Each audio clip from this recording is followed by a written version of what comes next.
Hi there, Johannes Keating here.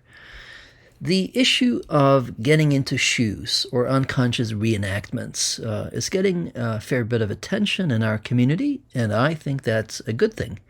But what I think is getting less attention are the problems associated with the efforts to try to avoid getting into shoes. We begin by first acknowledging that it is entirely appropriate to be concerned about getting into shoes. That was actually Davinlu's verbiage. So this was clearly on his radar, but I do think that it's a fairly common occurrence in ISTDP treatment, unfortunately, that therapists get into unconscious reenactments.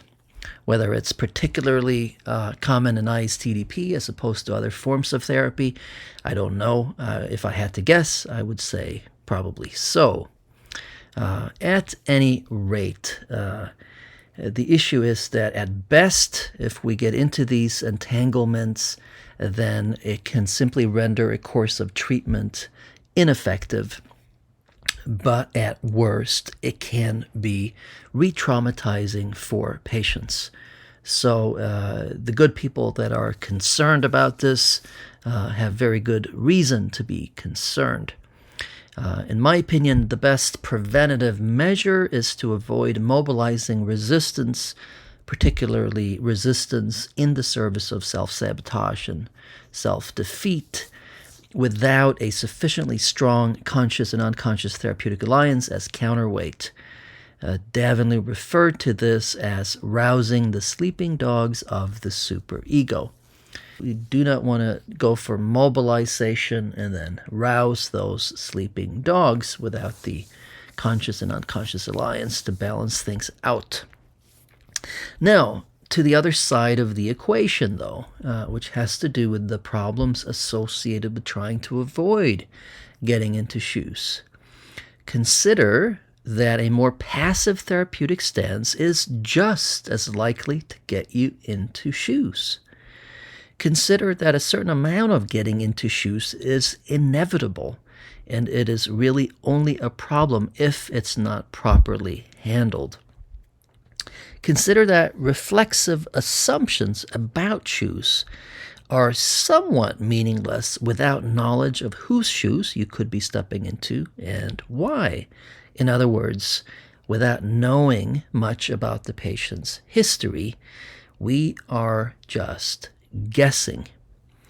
Consider that valid concerns about getting into shoes can lead to overcorrection, and that this overcorrection is just as likely to land you in the shoes.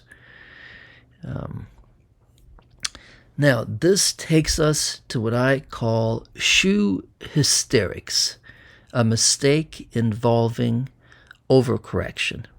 I say shoe hysterics because it points to a magnified, exaggerated fear, but I don't mean it in a derogatory way. I myself have certainly overcorrected and engaged in what I'm referring to as shoe hysterics.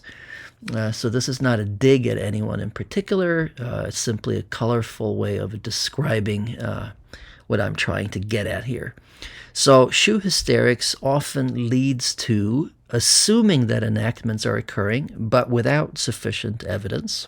Assuming that a crystallizing transference resistance is synonymous with a reenactment, which it is not. Coddling patients and using kid gloves.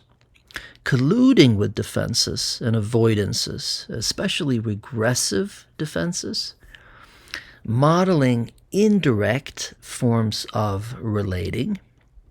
Shoe hysterics often leads to emotionally distant, withholding ways of relating.